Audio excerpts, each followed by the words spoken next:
Adventure in Pipeman on W4CY Radio.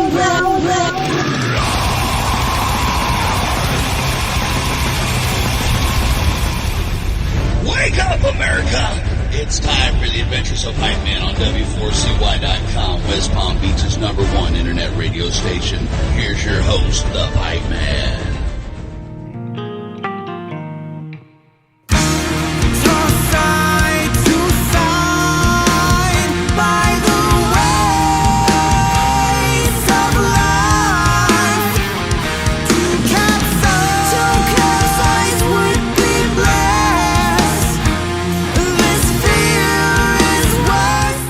This is Pipeman here on the Adventures of Pipeman W4CY Radio, and I'm here with our next guest who have some badass music for two reasons. One is the music itself. Everybody knows I have a huge passion for good music, but I'm also a motivational speaker, so I really love the message, even of the name of the band. So let's welcome to the show, The Mourning. Thank you so much. Thank you for having us. Thank you so much. You know what I love about the name of your band is that it's so typical of people that don't know this kind of music would look at that name and think it's something negative, dark, depressive. And why don't you tell them what it really means? Yeah, You go for it, Johnny. The mourning is about mourning the state of the world and mourning the place that humanity is in right now. I love that because but it's not just mourning, right, Johnny? Well, go on. What do you want to say? Oh, I mean, it's not just mourning, but it's also like, the message is that like you can build a better society and build each other up. And for sure. Yeah. Absolutely. Well, here's the proof of your message, because your message basically is, music and art can bring us all together. And so I believe that. I believe it wholeheartedly. 100%. Like that's a big thing that I talk about. I talk about this quite often, and I'm like, musicians are the peacekeepers. Mm-hmm. Artists are the peacekeepers. They're the people, the glue of society. They're the ones that, when somebody has a really bad day of work, they blast some metal or something afterwards, so they don't end up going the next day and going postal. It gets their anger out, their aggression out. I say that about mosh pits. Yeah, that's true. People don't understand. I probably would have killed some people if I didn't have mosh pits in my life. Yeah. And it's not about what everybody thinks it is. You don't go in there to hurt and maim people. In fact, I hate the people that go in and try to do that. I try to take them out. Okay? Those guys really have problems. No doubt. Everyone's very quick to make sure to stop those people if those people do come around. It's funny you bring that up because a friend of mine, she just posted a story that she had a bruise, and I know she just went to this big, it's called FYA Fest. She just went to this festival in Orlando, and I was seeing some videos from this place, and it was chaos. And I asked her, I was like, oh, please don't tell me it was a crowd killer, because that's what they call them. They call them crowd killers. They're these guys that will just run around and like punch all the people on the outside. The people who are trying to stay out of the mosh pit, they just literally get sucked. And this guy, I hate those people. Punched her right in the face, broke her glasses, made her almost want to cry. And her boyfriend saw it happen, and his arm was broken, so he couldn't do anything about it. Wow. For her. What I love that I saw, I think it was at Download 2 years ago. Pretty sure it was. And I was in, I think it was the Bring Me to Horizon pit. And there was this super big dude. Like, I hate those dudes because usually they're the dickheads, okay? Yeah. They just go in like, I'm a big shot and I can beat up you little dudes, type of thing. And not for nothing, but not in the pit when it comes to me. I'm a little dude, and I'll come around like you won't even see me coming. I'll come lunge up like Mike Tyson from underneath you and elbow you as I go, and I'm on the other side of the pit before you even know. Uppercuts are no fun. Right. Yeah. So This guy, I mean, he was super big, and you could tell he was targeting people. So this other dude that was big, not as big as him, but big enough, took him out of the pit, like literally. Ooh. Like Wow. went in and started blocking him, and then made sure he was out of the pit. And then once he was out, he like blocked him to make sure he couldn't get back in the pit. Yeah. And I was like, right on, man, because that's not what the pit's about. Well, that's how Yeah, I get too. I had one guy at a show a few years back. Well, more than a few years back. It's probably at least 15 years ago. This guy was doing the whole donkey kick thing. Oh, I hate that like one kicking too. behind him indiscriminately. Well, Yeah. you know what I did? I put my size 10 shoe right up his ass. I Nice. kicked him directly in the ass. I love it. Oh man, that's That's great. hilarious. That's great. Wow. I hate the flailing and all that stuff. You know. Oh yeah, Well, you know, they're gonna have some fighting serious shoulder invisible problems. ninjas. That's what they call it, fighting invisible ninjas. Yeah, yeah. And they look stupid. And It they're looks- gonna it does look have stupid. some serious shoulder problems when they get older. Oh yeah, no doubt. Well, I know I sound like an old man saying that your shoulders are listen, gonna hurt, but I just had a neck injection yesterday because I'm going to cover Shiprocked, and you know I need to Nice. headbang, and my neck's so fucked up from headbanging since 1980. heard that, bro. Heard that. When is Shiprocked? When It's is in a it? couple weeks. It's Oh, is it on- the same time as 70,000 Tons of Metal? It's right before it. Wow. Yeah, it's Although right- that me one and first. Johnny are going to be on 70,000 Tons of Metal. and I was thinking of doing coverage for that one, and I'm like, do I really want to go on a cruise, get off one, and get right back on a cruise? The answer you know? is yes. Yeah, usually it would 70,000 be, Tons yes. of Metal is the best, man. I'm gonna have to check it out. If you've not never done this it? year, next year I'll have to. But I go on tour and I do all the festivals here Right. in the U.S., UK, Europe, and I'm like on my off season, so I'm trying not to like because come Right. April, Yeah. from late April till spring November, and- I won't Yeah. have any free weekends. Yeah. And now, like post-COVID, these festivals are 4 and 5 days long, every one. Right. Right. You know, Mm. it's what a difference too. Jumping Yeah. just from 3 days to 4 days, we talk about it all the time. It's like, oh my God, that's like that one extra day is what puts you over the top. I mean, 70,000 Tons of Metal is 5 days, so there's Yeah, that.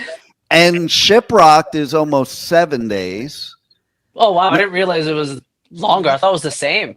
Yeah, and then there's the pre-party for Shiprocked. Right. And then- yeah. Same with So 70K. after COVID, I was at the Hellfest that was 2 weekends long. It was 7 days. Yes. Hellfest is nuts. That was pretty badass because it was separated. It wasn't 7 days in a row. And Right. I rented an Airbnb over on the coast, and I went surfing during the week and moshing When was on that? the weekend. That was the first Hellfest after COVID lockdown. I think that's the one Todd played. Really? And Was Queensryche there? I think so. Yeah, because my buddy There was Todd, like my buddy Todd's 360 bands. my buddy was that the Todd's one? the singer. Was that the and, one that he- the? Yeah, it was Oh, sorry, like go for it. 50,000 people he played. Well, for. Hellfest It was is always. insane. Hellfest always has like that many people. Was that the one? Do you remember if that's the one that Demons and Wizards headlined or one of the headliners? I don't think that was they were a headliner. Okay, it was probably the one before. that. I think- Metallica headlined it. Oh, okay. Well, yeah. They had Gojira. Like Right.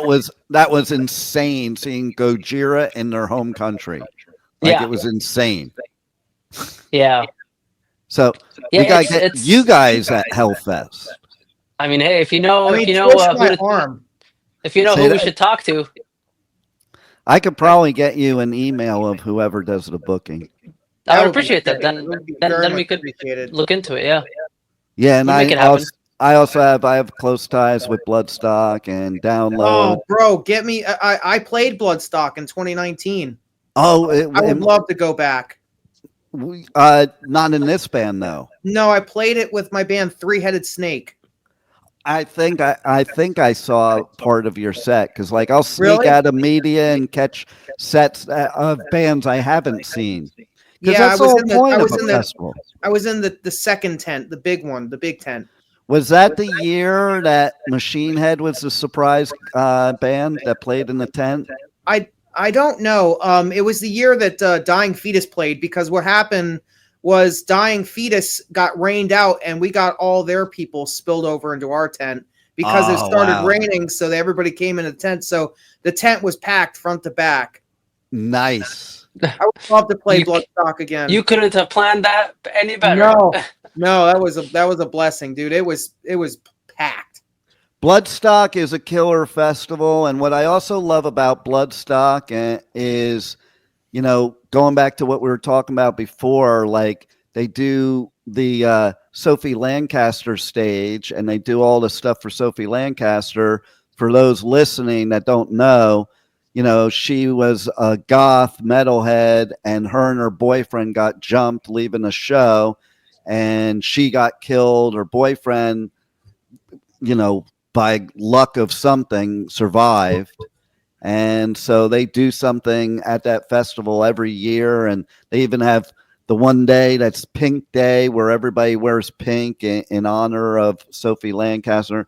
And I think that's so cool, because that is the message we have to send, that this stuff goes on. You know, we're talking a lot in the world. There's a lot of bad and hate, okay? But there's not a lot of talk of hate against goths and metalheads and punks. That gets overlooked. Yeah, totally. Because they're the subculture, and people don't care as much about the subculture. Exactly. There's a lot of community in it too. Like, I remember when I was walking in to go play, we were walking through like the back field area into the entrance. And into the back entrance, and there was somebody just sitting there, and they had a blanket, and they had all of these belt buckles that were laid out.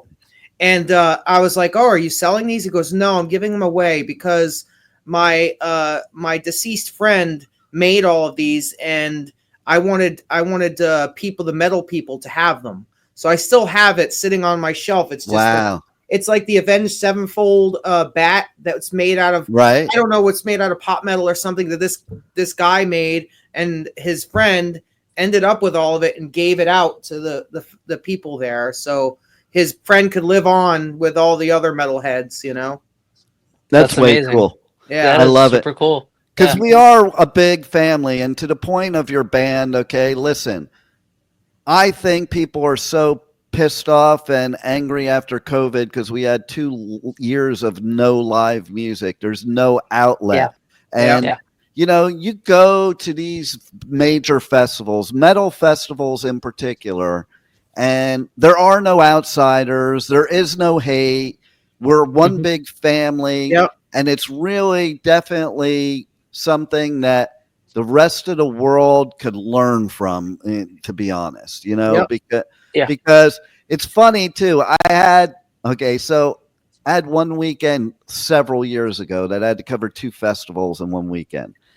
And so obviously I couldn't be at one of them. So I had somebody that was working for me. I was sending her.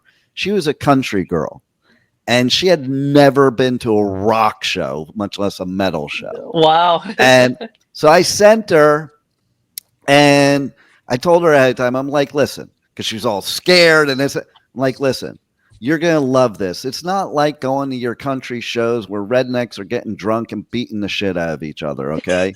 It's not like that. No. You're going to find no fights. It's rare that there's a fight. Everyone is super nice. Everybody's going to hug you, and everybody, you know, you'll probably meet some dude, and you'll make all these new friends, and you'll see most of these big burly dudes have a kitty at home, and they love petting their kitty. It's so funny because there's one of the other media guys I'm really good friends with, and he's a big dude, and he's always posting on his Facebook about his kitty cat, all the time.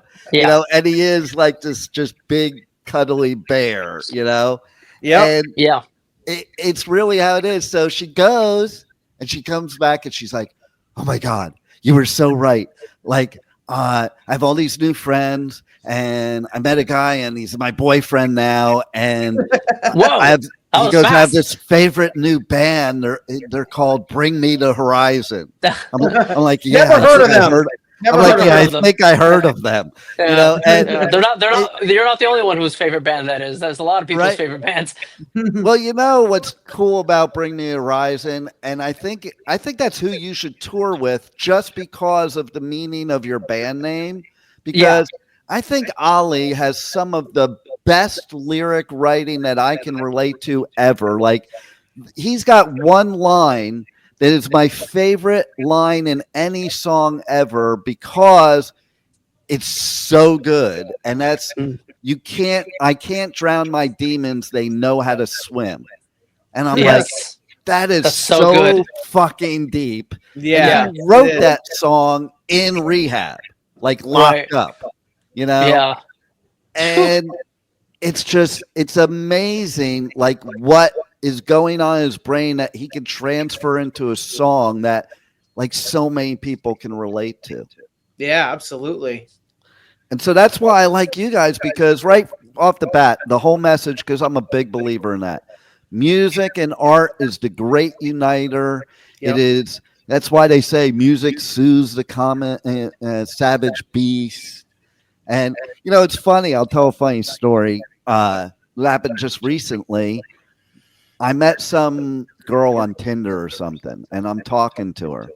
And you know, I always talk about, you know, what music do you like? Because if they don't like metal or punk, it's an automatic, you're disqualified, because they don't understand. It's not just about they don't like the music. They don't understand. Yeah. You know? It's deeper At least they got to be open to it. Right. It's deeper than that. So this girl, she's a yogi. So she's supposed to be all zen and peaceful and stuff and spiritual.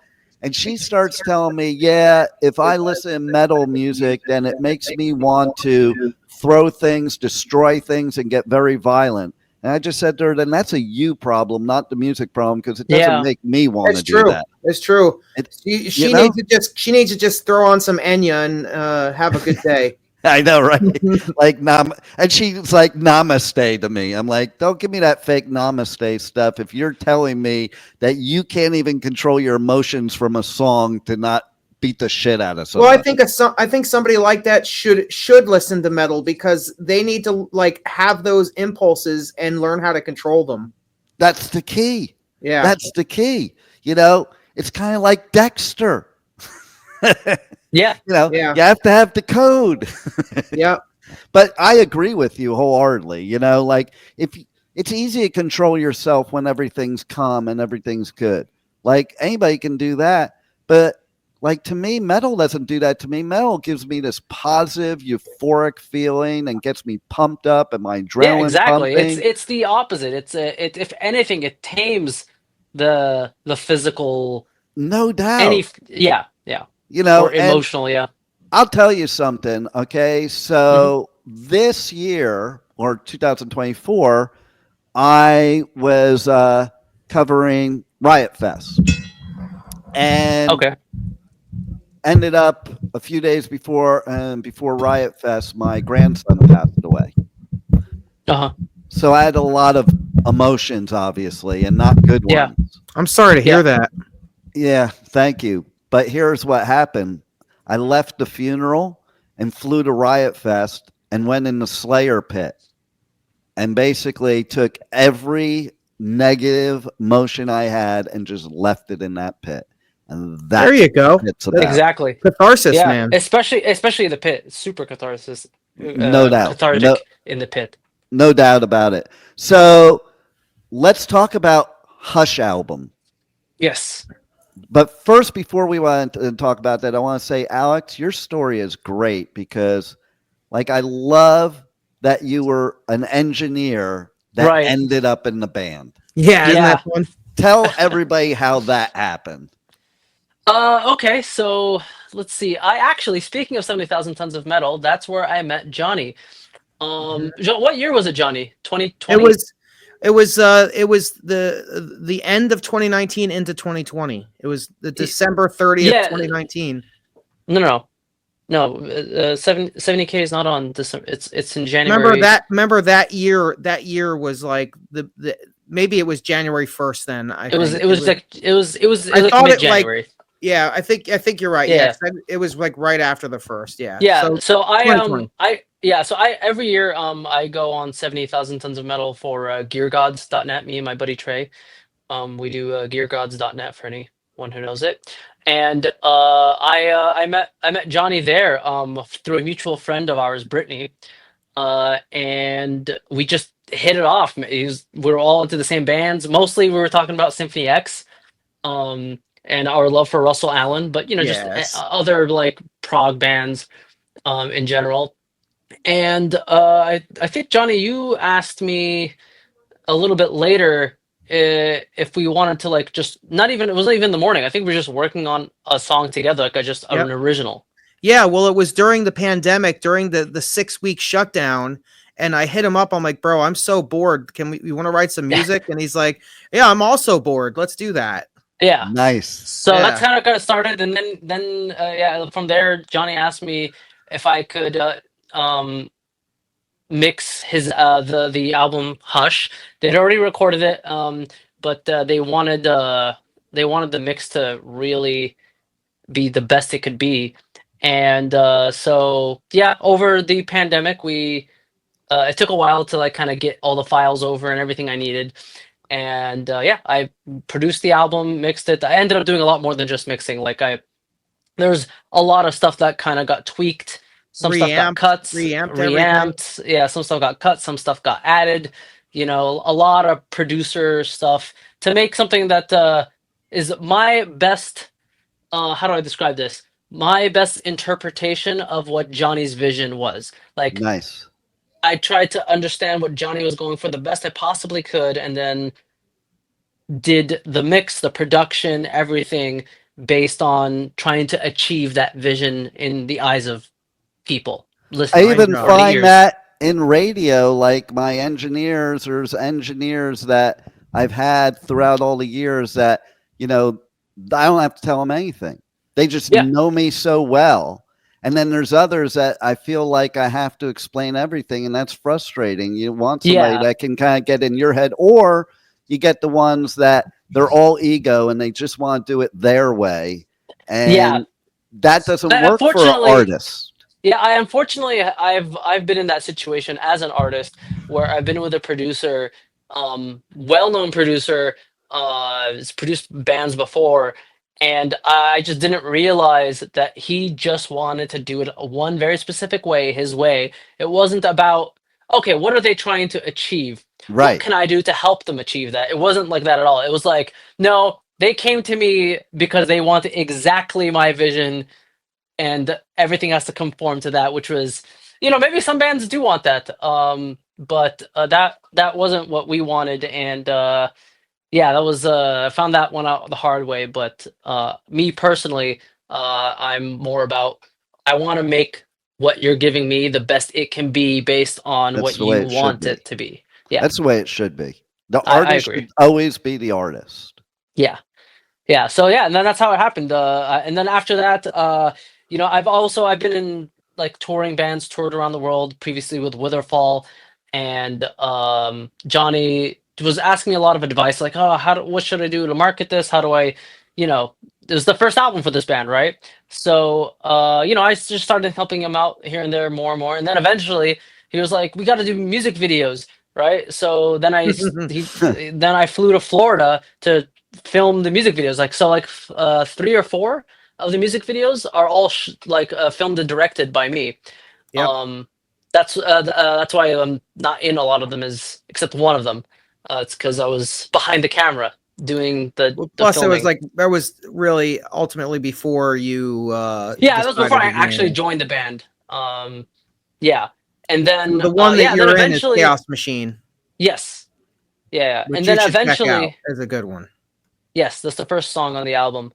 Nice. And then eventually it kind of came to this thing, was like, hey, like, you kind of do like all this stuff for the band already. Like, do you want to just join? Like, might as well, right? Yeah. And I was like, I would love to. Because at that point, I was basically Rob Zombie. I was like, producer, mixing, I did the music videos, I was like helping with like all the band management stuff and the marketing.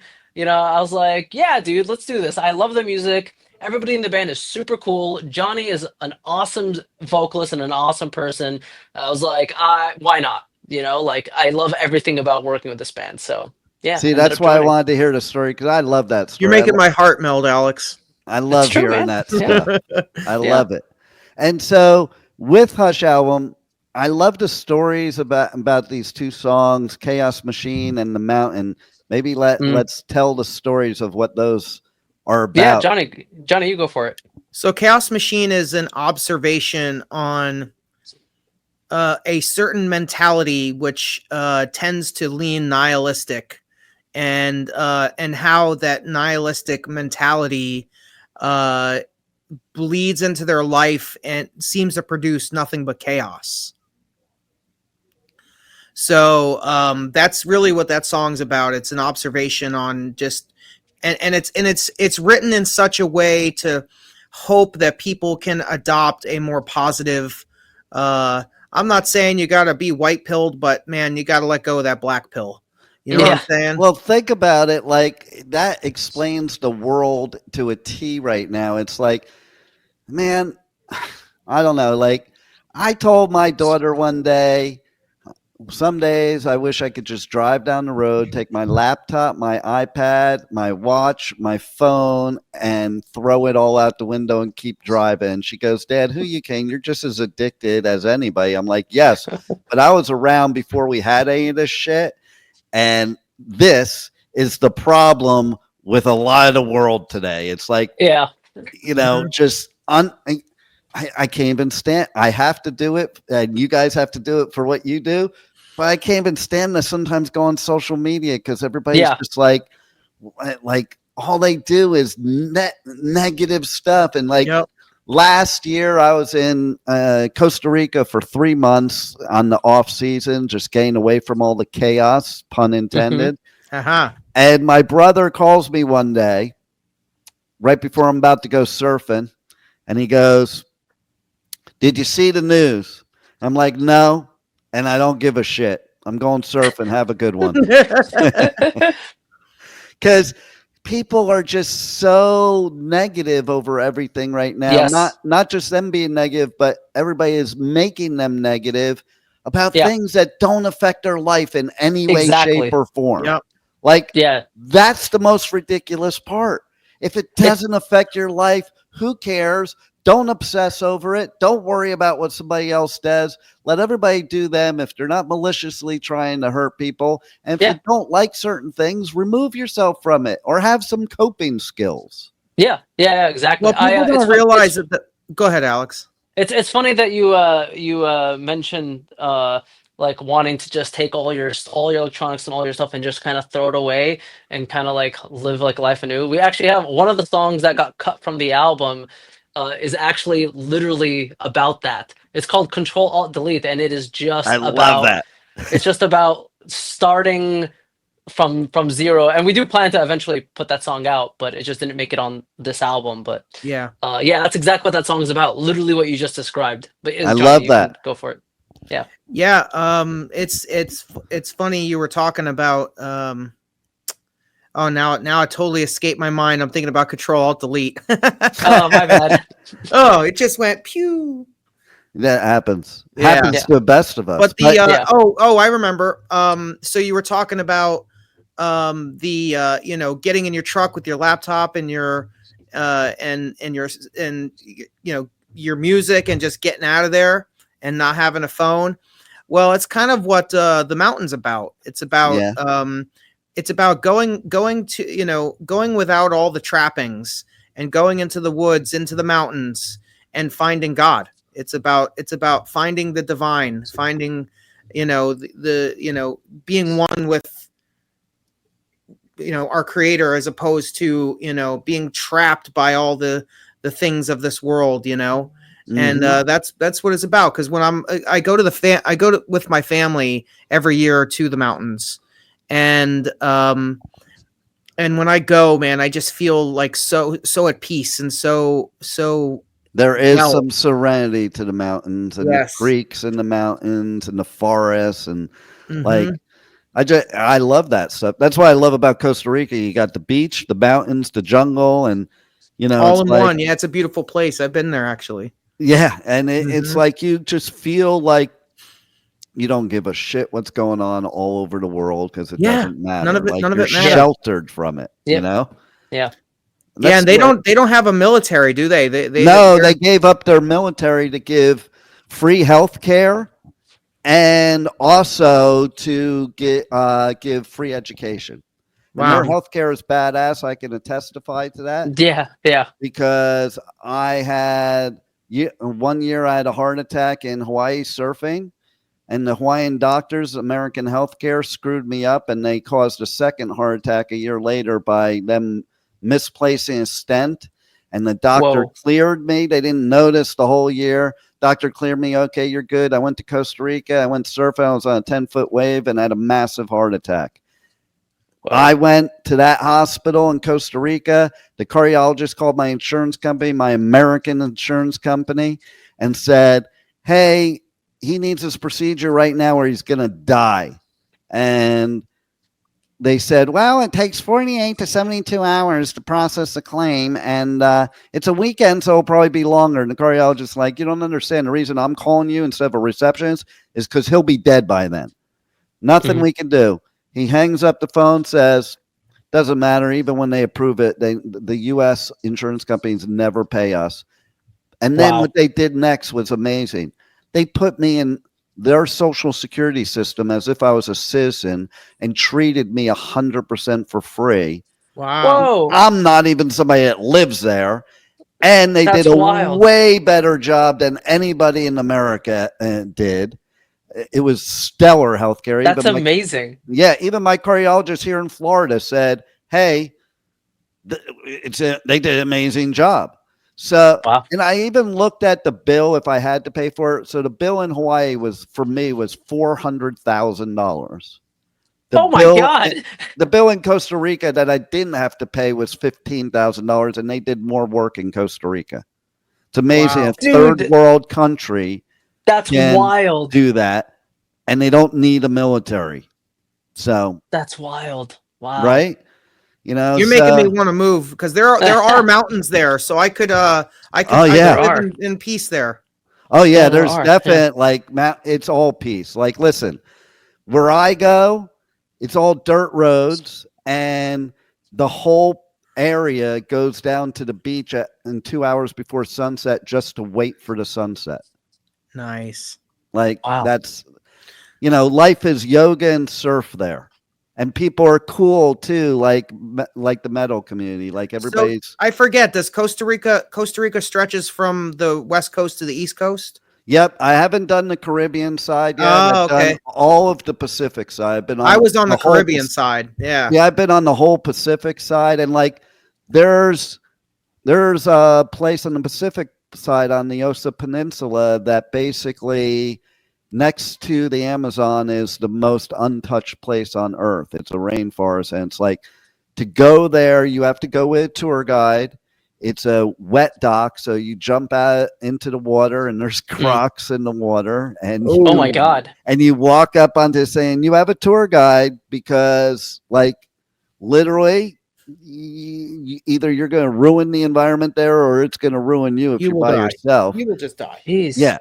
We had a puma stalking us the whole tour. Whoa. Oh my God. But he knew how to handle that whole situation. So we never worried about it.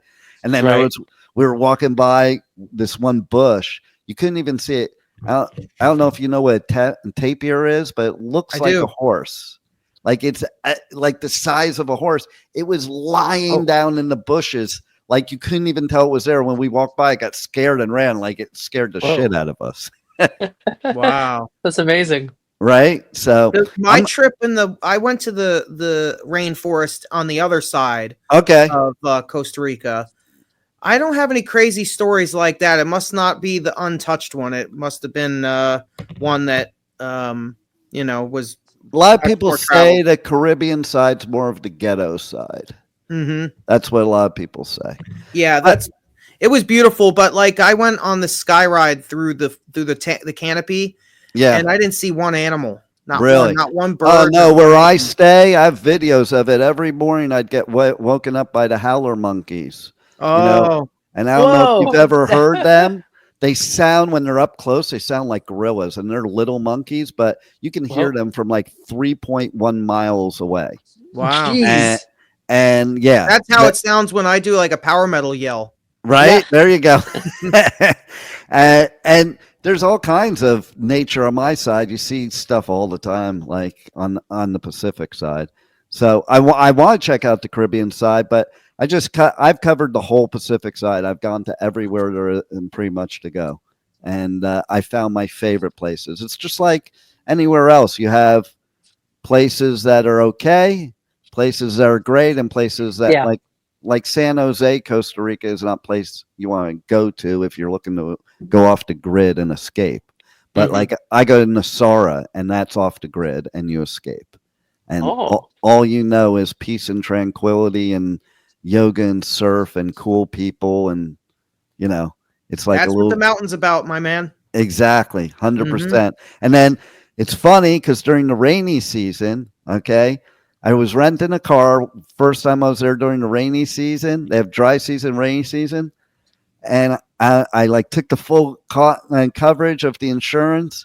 And they said, I asked, now, am I covered for everything? Because you go to a place like that, you do take the full coverage because they will jack you. Like you get a flat tire, it's like $500 on some piece of shit car.